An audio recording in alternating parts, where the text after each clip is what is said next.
Hello everyone, welcome back to my new video. आज हम discuss करेंगे generalised coordinate.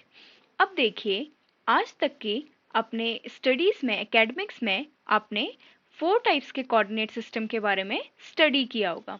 First is Cartesian coordinate. First one is Cartesian coordinate. Second one is polar coordinate. Polar coordinate. Third is spherical coordinate. And the last one is cylindrical coordinate. And the last one is cylindrical coordinate. इसमें जो position vector होता है उसको आप define करते हैं x Y Z से। X Y Z मतलब किसी भी ऑब्जेक्ट की अगर आपको पोजीशन बतानी है तो आप उसका एक्स कोऑर्डिनेट, वाई कोऑर्डिनेट और जेड कोऑर्डिनेट डिस्क्राइब करते हैं, तो आप उसको क्या करते हैं, कार्टेशियन कोऑर्डिनेट में एक्सप्लेन करते हैं। ऐसे ही पोलर कोऑर्डिनेट में आर और थीटा के टर्म्स में, स्फेरिकल कोऑर्डिनेट में आर, थीटा, फाई के टर्म्स में आप उसको डिफाइन करते हैं। ऐसे सिलेंड्रिकल के उसमें आर, फाई, जेड के फॉर्म में आप क्या करते हैं, उसको एक्सप्लेन करते हैं। अब देखिए कार्टेशियन में आप किस तरीके से करते हैं। ये आपका कार्टेशियन कोऑर्डिनेट है, this is X, this is Y and this is Z. अब किसी भी पॉइंट को अगर आपको यहाँ पे डिस्क्राइब करना है तो आप उसको इस तरीके से उसके एक्स, वाई और जेड कोऑर्डिनेट एक्सप्लेन करके आप क्या करेंगे, उसको कार्टेशियन कोऑर्डिनेट में एक्सप्लेन करेंगे। अब पोलर कोऑर्डिनेट में किस तरीके से डिफाइन करते हैं। पोलर कोऑर्डिनेट होता है हमारा 2 डायमेंशन, ये हो गया।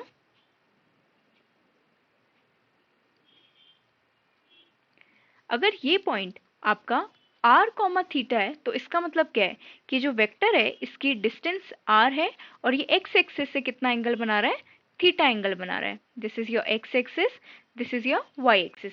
ऐसे ही आपके स्पेरिकल और सिलेंड्रिकल कोऑर्डिनेट्स में आप किससे एक्सप्लेन करते हैं, r, थीटा, फाई या फिर r, फाई, z से आप सिलेंडर में।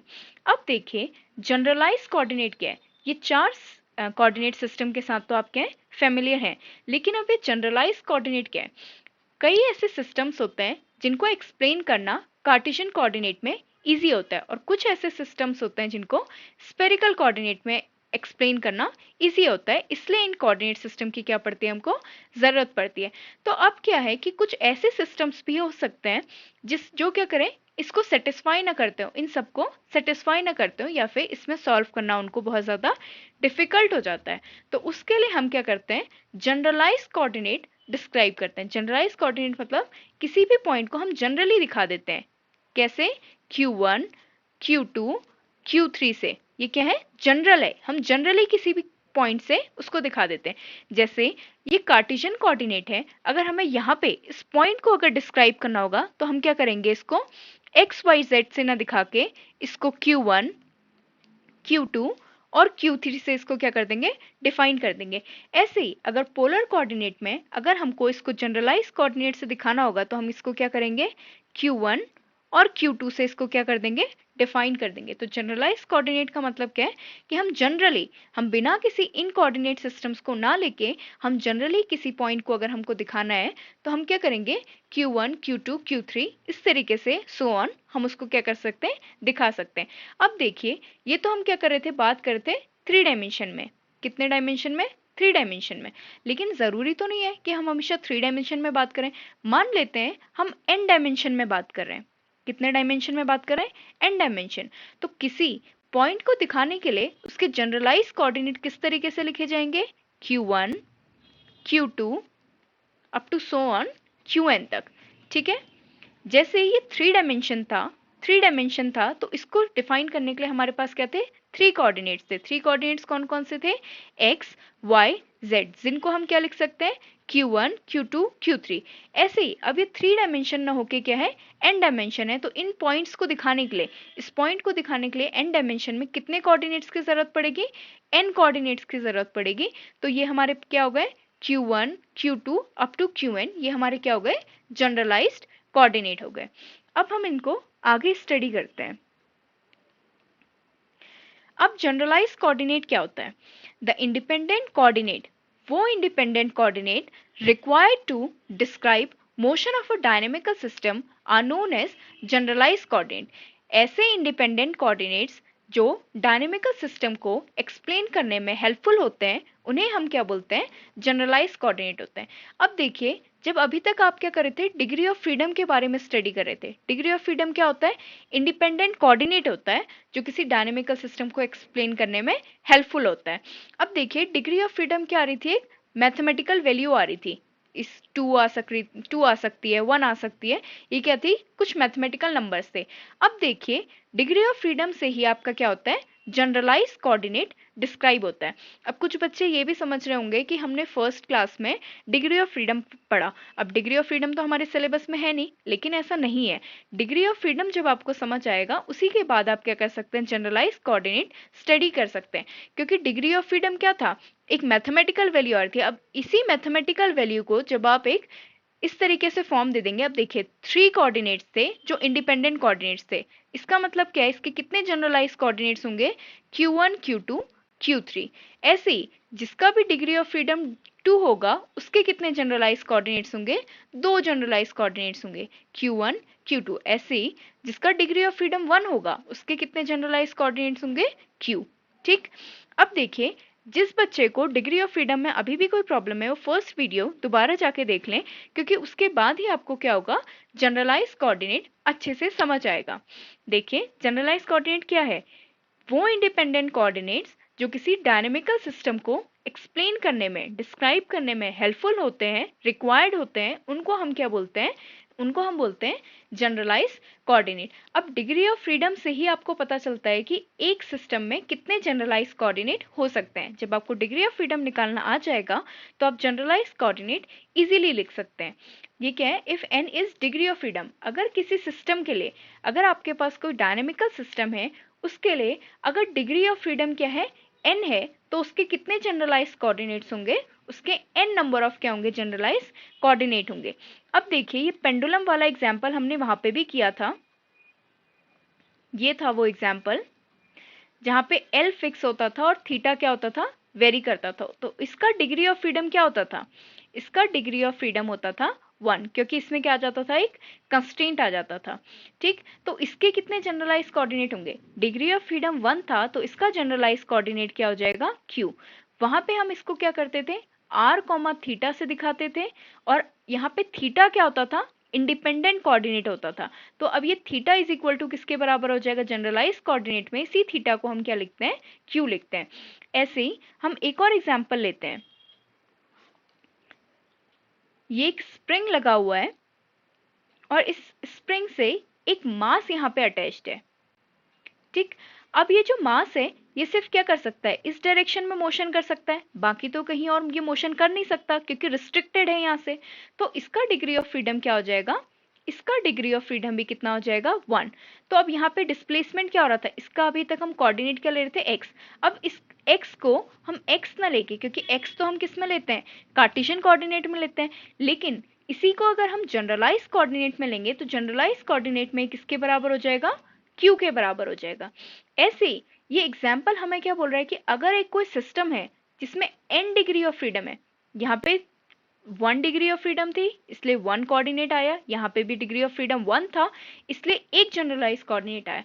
लेकिन जब हमारे पास डिग्री ऑफ फ्रीडम n हो जाएगा तो हमारे पास कितने कोऑर्डिनेट्स हो जाएंगे, n नंबर ऑफ कोऑर्डिनेट्स हो जाएंगे। ठीक। अब जनरलाइज कोऑर्डिनेट का मतलब आपको समझ आ गया होगा कि जनरल हम उसको क्या कर सकते हैं, किससे, किस कोऑर्डिनेट से उसको रिप्रेजेंट कर सकते हैं, उसको हम क्या बोलते हैं, जनरलाइज कोऑर्डिनेट बोलते हैं।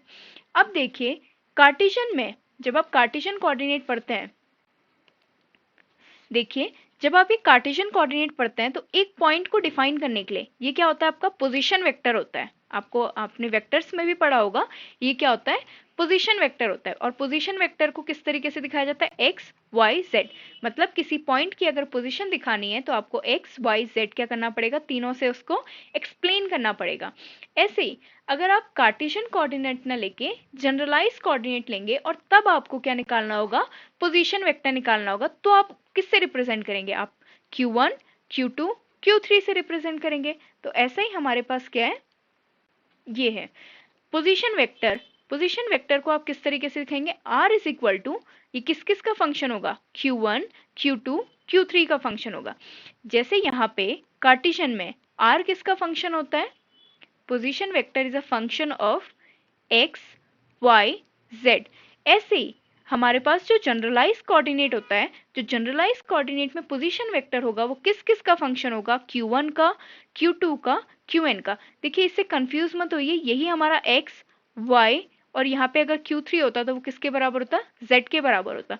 लेकिन अब हम ये क्या कर रहे हैं, n डायमेंशन के लिए, n डिग्री ऑफ फ्रीडम के लिए हम इसको क्या कर रहे हैं, जनरलाइज्ड फॉर्म में लिख रहे हैं। इसलिए हम x y z या फिर r थीटा फाई का यूज ना करके हम q1 q2 qn इस तरीके से एक जनरल वे में इसको क्या कर रहे हैं, यूज कर रहे हैं। ठीक, तो ये आपके पास क्या हो गया, पोजीशन वेक्टर हो गया। ये आपका क्या था, पोजीशन वेक्टर था। मतलब जनरलाइज कोऑर्डिनेट में अगर आपको पोजीशन दिखानी होगी तो आप इस तरीके से उसको एक्सप्लेन करेंगे। अब पोजीशन आने के बाद आपके पास क्या होना चाहिए, डिस्प्लेसमेंट होना चाहिए। जैसे वहां पे क्या होता है, डिस्प्लेसमेंट होता है। कार्टेशियन कोऑर्डिनेट में क्या होता है, x आपकी अगर पोजीशन है तो आप क्या निकालते हैं, डिस्प्लेसमेंट निकालते हैं। Shortest distance between two points is known as displacement. ठीक, x निकल गया तो आपको क्या निकालना होता है, डेल x निकालना होता है। ऐसे ही देखिए अभी जब आपने पोजीशन वेक्टर निकाला जनरलाइज कोऑर्डिनेट में तो वो क्या था, r था। तो इसी को आप क्या करेंगे, डेल r जब आप करेंगे तो आपके पास क्या निकल के आएगा, जनरलाइज डिस्प्लेसमेंट निकल के आएगा। अब देखिए पोजीशन वेक्टर, ठीक है, ये तो आपको पता है कि पोजीशन को किस तरीके से डिफाइन करते हैं। पोजीशन में किस किस का फंक्शन होता है, q1 का फंक्शन, q2 का फंक्शन, q3 का फंक्शन अप टू qn और एक टाइम का फंक्शन। ठीक, अब जब आप इसको क्या करेंगे, डिफरेंशिएट करेंगे, एक स्मॉल, अगर आप स्मॉल उसको डिफरेंशिएट करके देखेंगे तो एक स्मॉल चेंज अगर आप इसमें करेंगे तो ये किसके बराबर आएगा, summation i is equal to 1 से लेके n। अब देखिए हमारे पास क्या है, n नंबर ऑफ क्या है, डिग्री ऑफ फ्रीडम थे। तो हमारे पास ये कोऑर्डिनेट्स भी कितने हो गए, n number of degree freedoms हो गए, मतलब n नंबर ऑफ क्या हो गए, कोऑर्डिनेट्स हो गए। कार्टेशियन में हमारे पास क्या होते हैं, सिर्फ एक्स वाई जेड होते हैं, लेकिन इसमें तो क्या हो सकते हैं, कई सारे हो सकते हैं। तो हम क्या कर सकते हैं, n डिग्री ऑफ फ्रीडम अगर होगा तो n नंबर ऑफ क्या होंगे, कोऑर्डिनेट्स होंगे। तो इसको हमने क्या कर दिया, सम करके लिख दिया 1 to n। तो इसमें क्या करेंगे, इसको अगर हम डिफरेंशिएट करेंगे तो del r upon del q i. Del r क्या है, क्यू आई का फंक्शन है, क्यू आई का फंक्शन, और फिर डेल क्यू आई को हम इसके साथ क्या करेंगे, मल्टीप्लाई करेंगे, प्लस डेल आर, ये तो सिंपल सा डिफरेंशिएशन है, आपने हमेशा पढ़ा होगा ये तो ये हो जाएगा del r upon del t into में डेल टी।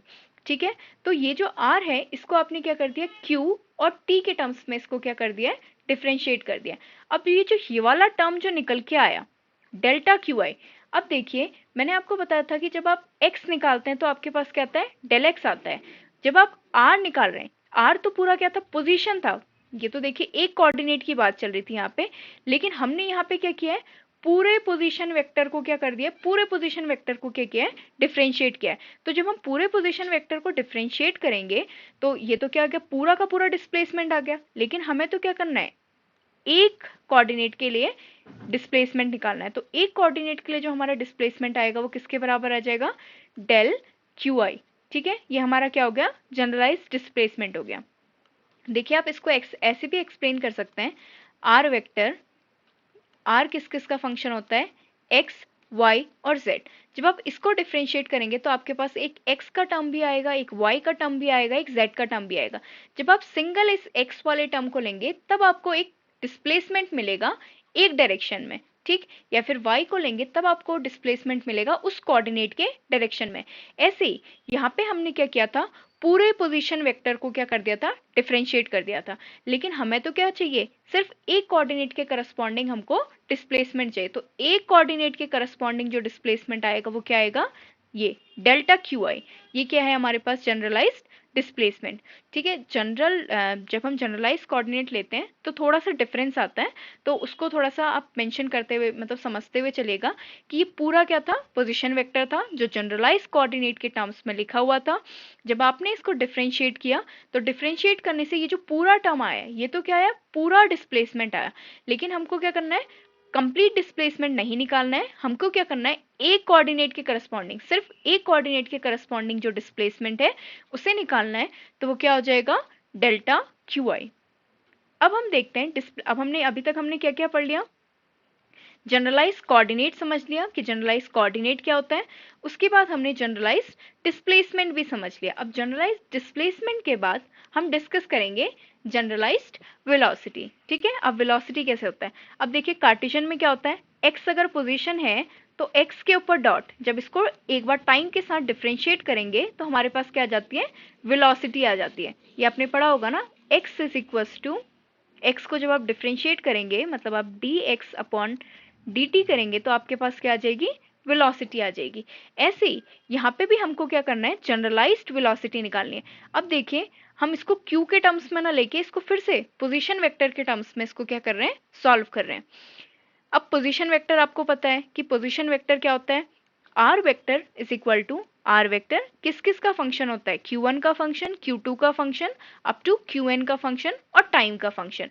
तो इस कंप्लीट को आपने क्या कर दिया, डिफरेंशिएट कर दिया टाइम के साथ, तो ये हो जाएगा आर वेक्टर का डॉट। जब आप इस पूरे को डिफरेंशिएट करेंगे तो आपके पास ये रिजल्ट निकल के आएगा, समेशन। ठीक है, summation i is equal to 1 से लेके n delta r upon delta Q i, delta r को डेल्टा क्यू आई के साथ करना है और फिर इस क्यू आई को किसके साथ करना है, टाइम के साथ करना है। ठीक, क्योंकि क्यू आई जो है वो डायरेक्टली टाइम के साथ, हमको तो टाइम के साथ डेरिवेट करना है ना, इसलिए क्यू आई का dot plus delta r upon delta T. ठीक है, क्योंकि दो फंक्शंस, दो चीज़ों का फंक्शन है ये, किसका, क्यू का और टाइम का, तो दोनों के साथ हमने इसको क्या कर दिया, डिफ्रेंशिएट कर दिया। अब जो हमारा क्यू आई के ऊपर डॉट है, ये क्या निकल के आया हमारे पास, जनरलाइज्ड वेलोसिटी।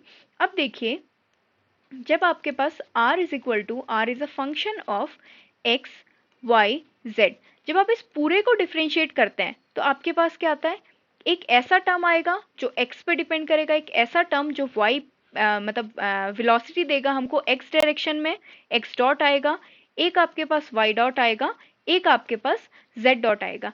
ऐसे ही जब हम जनरलाइज कोऑर्डिनेट की बात करें तो हम जनरलाइज कोऑर्डिनेट में क्या करते हैं, सिर्फ एक डायरेक्शन में आने वाली वेलोसिटी को लेते हैं। तो यहाँ पे आपने क्या किया, इस पूरे पोजीशन वेक्टर को डिफरेंशिएट कर दिया टाइम के साथ। जब आपने इसको पूरे को डिफरेंशिएट किया टाइम के साथ, तो ये जो क्यू आई के ऊपर डॉट आया, ये क्या है, जनरलाइज्ड वेलोसिटी आई। मतलब एक कोऑर्डिनेट के करस्पॉन्डिंग जो वेलोसिटी है वो निकल के आई। ये क्या है, एक कोऑर्डिनेट के करस्पॉन्डिंग जो वेलोसिटी है वो निकल के आई। अब देखिए इसको आप ऐसे भी लिख सकते हैं, delta r upon delta x, फिर उसके बाद क्या करेंगे, del x upon del t. ठीक, इसको फिर आप लिखेंगे del r upon del y upon del t plus del r upon del z upon del t. अब देखिए ये क्या है आपके पास, ये आपका x डॉट, ये y डॉट और ये z डॉट, मतलब x डॉट, y डॉट और ये z डॉट, मतलब ये वेलोसिटी है x डायरेक्शन में, ये वेलोसिटी है y डायरेक्शन में और ये वेलोसिटी है z डायरेक्शन में। ऐसे ही जब हम जनरलाइज्ड वाला केस लेके चल रहे हैं तो ये हमारी क्या है, एक कोऑर्डिनेट q के करस्पॉन्डिंग क्या है, हमारी जनरलाइज्ड वेलोसिटी है। ठीक, हमने कोऑर्डिनेट डिस्कस कर लिया, डिस्प्लेसमेंट डिस्कस कर लिया, वेलोसिटी भी डिस्कस कर लिया। अब हम क्या डिस्कस करते हैं, जनरलाइज्ड फोर्स डिस्कस करेंगे। ठीक है, नाउ जनरलाइज्ड फोर्स। अब जनरलाइज्ड फोर्स क्या होता है, if force Fi applied on a dynamical system, अगर हमारे पास कोई भी डायनेमिकल सिस्टम है। अब डायनेमिकल सिस्टम से तो आप शायद समझ ही गए होंगे कि जितने भी सिस्टम, सी पेंडुलम वाला सिस्टम हो गया, ब्लॉक वाला सिस्टम हो गया, पुली वाला सिस्टम हो गया या इंक्लाइन प्लेन वाला सिस्टम हो गया, इन्हीं सिस्टम्स को हम क्या बोल रहे हैं, डायनेमिकल सिस्टम बोल रहे हैं। अब ऐसे ही किसी डायनेमिकल सिस्टम में जब Fi फोर्स कितना अप्लाइड है, Fi फोर्स अगर अप्लाइड होगा तो वर्क डन किसके बराबर होता है, अब आपको पता होगा वर्क डन किसके बराबर होता है, force into displacement. Work done किसके बराबर है, फोर्स इनटू डिस्प्लेसमेंट। तो जनरलाइज फोर्स में हम डिस्कस कर रहे हैं, तो Fi अगर फोर्स अप्लाइड है किसी डायनेमिकल सिस्टम में तो उसका वर्क डन कितना होगा, फोर्स इनटू डिस्प्लेसमेंट होगा। अब डिस्प्लेसमेंट तो अभी आपने निकाला था, डेल आर, अभी आपने अपने ये प्रीवियस वाली वीडियो में जहाँ पे आप पोजीशन कोऑर्डिनेट निकाला था वहां पे आपने निकाला था। तो डेल डब्ल्यू is equal to summation i is equal to 1 से लेके n, दिस इज Fi, और इसकी वैल्यू आपने यही पुराने जो अपना वीडियो पढ़ा था, मतलब जो पुरानी जो स्लाइड थी आपकी जहाँ पे आपने क्या पढ़ा था, जनरलाइज डिस्प्लेसमेंट। जनरलाइज डिस्प्लेसमेंट से आपने ये डेल आर निकाला था, ये कंप्लीट वैल्यू आपने क्या कर दी, वहां पे पुट कर दी। ये कंप्लीट वैल्यू आपने क्या कर दिया, यहाँ पे डेल आर की जगह आपने इसको क्या कर दिया, कंप्लीटली यहाँ पे रख दिया है। अब यहाँ से हमारा जो डेल डब्ल्यू आ गया, उसकी वैल्यू क्या आ गई, ये आ गई है। ठीक है, if delta t is equal to 0, f i तो था, डेल्टा आर आई की वैल्यू आपने वहां पे पोजिशन जो जनरलाइज्ड डिस्प्लेसमेंट था, ये क्या है आपका जनरलाइज्ड डिस्प्लेसमेंट, जनरलाइज्ड डिस्प्लेसमेंट। ठीक, ये था आपका वर्क डन, जो होता है force into displacement. Generalize displacement की वैल्यू आपने क्या कर दी, यहाँ पे जो अभी आपने निकाली थी वो आपने यहाँ पे क्या कर दी, पुट कर दी। अब नेक्स्ट स्टेप है, अगर delta t is equal to 0, अगर किसी इंस्टेंट पे अगर हम वर्क डन एक इंस्टेंट पे कैलकुलेट करें, पॉइंट ऑफ टाइम पे अगर कैलकुलेट करें, तो डेल्टा टी क्या हो जाएगा, 0 हो जाएगा। इसका मतलब ये जो पूरी क्वांटिटी है ये आपके किसके बराबर आ जाएगी, 0 के बराबर आ जाएगी। तो इसके बाद आपका डेल डब्ल्यू किसके बराबर आएगा, डेल डब्ल्यू is equal to summation i is equal to 1 से लेके n, ये एफ आई, और ये आ जाएगा डेल्टा आर इंटू में Q i, delta Q I. ठीक, अब इस एक्सप्रेशन को आप बहुत ध्यान से देखिए। जनरलाइज डिस्प्लेसमेंट के बारे में जब आपने पढ़ा था, तो डेल्टा आर के बारे में आपने पढ़ा था, वो आपने यहाँ पे क्या कर दिया, पुट कर दिया। अब देखिए डेल डब्ल्यू इज इक्वल टू इसके बराबर आ गया। अब वहां पे हमने निकाला था, जब हम डिस्प्लेसमेंट डिस्कस कर रहे थे, तो ये जो डेल्टा क्यू आई निकल के आ रहा था, ये क्या था हमारे पास, जनरलाइज डिस्प्लेसमेंट था। देखिए इसमें और इसमें कंफ्यूज नहीं हो रहा, ये तो क्या था, पूरा पोजीशन था। पूरी पोजीशन को हमने जब डिफरेंशिएट किया था, तो ये क्या था, पूरे कंप्लीट उसका डिस्प्लेसमेंट था, और ये क्या था, एक कोऑर्डिनेट के करस्पॉन्डिंग डिस्प्लेसमेंट था। ठीक है, तो अब एक कोऑर्डिनेट के अलोंग डिस्प्लेसमेंट है, तो वर्क डन किसके बराबर होता है, work done is equal to, ये तो डिस्प्लेसमेंट आ गया, मतलब ये जो बच गया है ये क्या होगा, फोर्स होगा। ठीक, ये फोर्स जो था, जो पहले हमने जो एफ ले रखा है, ये तो कार्टेशियन कोऑर्डिनेट में था। ठीक है, जो हम फोर्स अप्लाई कर रहे हैं, ये किस में अप्लाई कर रहे हैं, कार्टेशियन कोऑर्डिनेट में। और कार्टेशियन कोऑर्डिनेट से अब हम क्या निकालना चाह रहे हैं, जनरलाइज्ड फोर्स निकालना चाह रहे हैं। तो जनरलाइज्ड फोर्स कैसे निकला, देखिए ये आपका डेल्टा डब्ल्यू था, ये आपका क्या है, जनरलाइज्ड डिस्प्लेसमेंट है एक कोऑर्डिनेट के करस्पॉन्डिंग। तो जो क्वांटिटी बच गई, ये क्वांटिटी क्या होगी आपकी, ये क्वांटिटी होगी जनरलाइज्ड फोर्स। ये फोर्स क्या था, कार्टेशियन में था, और ये जो पूरी क्वांटिटी अब निकल के आई, ये क्या है आपका जनरलाइज्ड फोर्स, ये है आपका जनरलाइज्ड फोर्स। देखिए पता कैसे चला, work done is equal to force into displacement होता है, work is equal to force into displacement, force into displacement होता है। ठीक, तो डिस्प्लेसमेंट आपको मिल गया, ये आपका वर्क डन है, तो ये जो क्वांटिटी बीच में बच गई, ये क्या होगी, जनरलाइज्ड फोर्स। ठीक, अब नेक्स्ट स्लाइड में देखते हैं, जो डेल्टा डब्ल्यू है वो किसके बराबर है, आई इज इक्वल टू 1 से लेके n, F I delta are into में क्यू आई इंटू में डेल्टा क्यू आई। अभी डेल्टा क्यू आई तो आपको पता है जनरलाइज्ड डिस्प्लेसमेंट होगा, तो ये जो बीच का जो बच गया, ये आपके पास क्या है, जनरलाइज्ड फोर्स है। इसी फोर्स को हमने किससे रिप्रेजेंट किया है, कैपिटल क्यू आई से रिप्रेजेंट किया है। ठीक है, तो अभी कैपिटल क्यू आई किसके बराबर है, F I delta R I into में delta Q I is generalise force. जो आज तक हम फोर्स, पोजीशन, वेलोसिटी ये सब पढ़ते हुए आ रहे हैं, उससे थोड़ा सा डिफरेंट है। जनरलाइज जो क्वांटिटीज हैं वो थोड़ी सी उनसे क्या आती हैं, डिफरेंट आती हैं। ठीक है, तो अभी हमने यहाँ पे क्या निकाल दिया, ये जनरलाइज फोर्स। अभी जनरलाइज फोर्स की जरूरत क्या पड़ेगी, अब जब आप लेग्रेंजे इक्वेशन ऑफ मोशन, जब आगे चल के लेग्रेंजे की इक्वेशन ऑफ मोशन डिस्कस करेंगे, तो वहां पे क्यू आई की बात आएगी। ठीक है, तो बाकी जो इसके बारे में डिस्कशन होगा हम वहां पे करेंगे। अब हमने क्या क्या पढ़ लिया, जनरलाइज कोऑर्डिनेट पढ़ लिया, पोजीशन पढ़ लिया, उसके बाद डिस्प्लेसमेंट पढ़ लिया, वेलोसिटी पढ़ लिया, और हमने जनरलाइज फोर्स भी कंप्लीट कर लिया। अब हम देखते हैं जनरलाइज्ड पोटेंशियल क्या होता है। क्या पढ़ेंगे अब हम, जनरलाइज्ड पोटेंशियल। अब पोटेंशियल दो सिस्टम्स के लिए निकाला जा सकता है, कौन कौन से, कंजर्वेटिव सिस्टम के लिए और नॉन कंजर्वेटिव सिस्टम के लिए। जनरलाइज पोटेंशियल होता क्या है, generalize potential depend only on generalize coordinate. जो जनरलाइज्ड पोटेंशियल होता है, अगर वो सिर्फ क्या करता है, कोऑर्डिनेट पे डिपेंड करता है, तो वो क्या हो जाएगा, कंजर्वेटिव सिस्टम के लिए होगा। अगर जो पोटेंशियल है वो सिर्फ किस पे डिपेंड कर रहा है, क्यू पे डिपेंड कर रहा है, तो वो क्या हो जाएगा हमारे पास, जनरलाइज पोटेंशियल होगा किसके लिए, कंजर्वेटिव सिस्टम के लिए। अब कंजर्वेटिव सिस्टम के लिए क्या होता है, जो Q होता है मतलब जो जनरलाइज फोर्स होता है इज इक्वल टू माइनस का del V upon del Q। आपने कहीं पे पढ़ा भी होगा कि फोर्स जो होता है वो क्या होता है, नेगेटिव ग्रेडियंट ऑफ पोटेंशियल। ये क्या है, ग्रेडियंट निकाला हुआ है किसका, पोटेंशियल का। ठीक है, तो हम क्या कर सकते हैं, फोर्स और जो हमारा जो पोटेंशियल है उसको क्या कर सकते हैं, रिलेट कर सकते हैं। इस फॉर्म से हम उसको क्या कर रहे हैं, रिलेट कर रहे हैं। Q is equal to minus का del V upon del Q। ठीक है, ये किसके लिए आया हमारे पास, कंजर्वेटिव सिस्टम के लिए आया।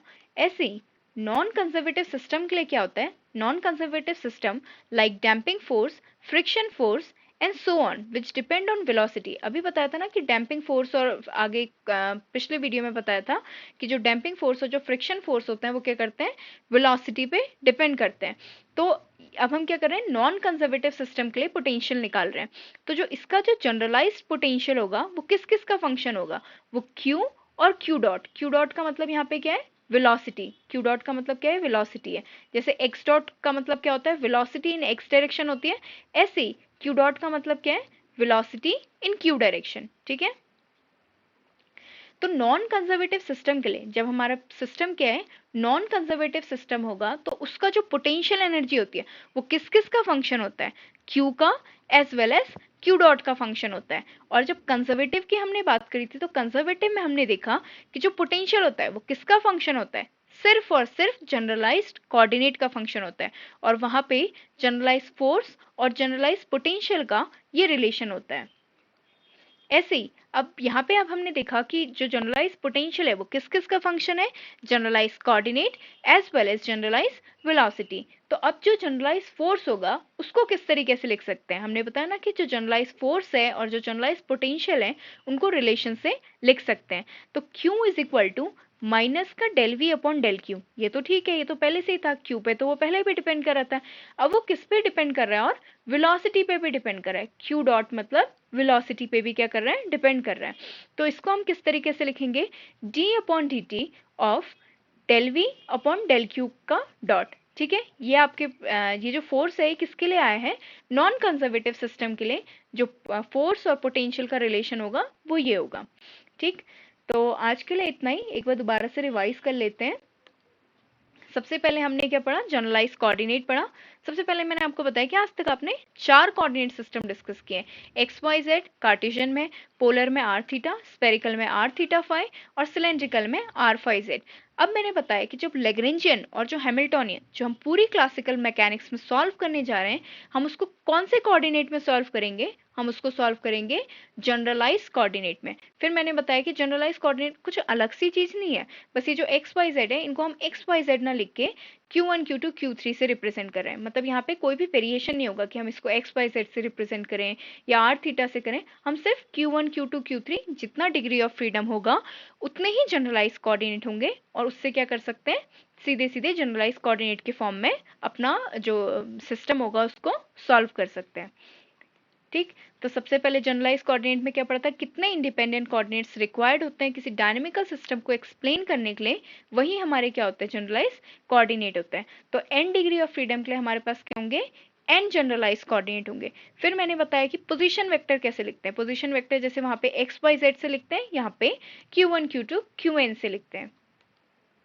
फिर हमने देखा कि जनरलाइज डिस्प्लेसमेंट क्या होता है, पोजीशन वेक्टर को इस तरीके से लिखा जाता है। पोजीशन वेक्टर को ही जब आपने डिफरेंशिएट किया तो आपके पास ये जो टर्म निकल के आया, ये क्या आपका जनरलाइज डिस्प्लेसमेंट है। जनरलाइज डिस्प्लेसमेंट एक कोऑर्डिनेट के करस्पॉन्डिंग टू वन कोऑर्डिनेट। ठीक है, जनरलाइज कोऑर्डिनेट है करस्पॉन्डिंग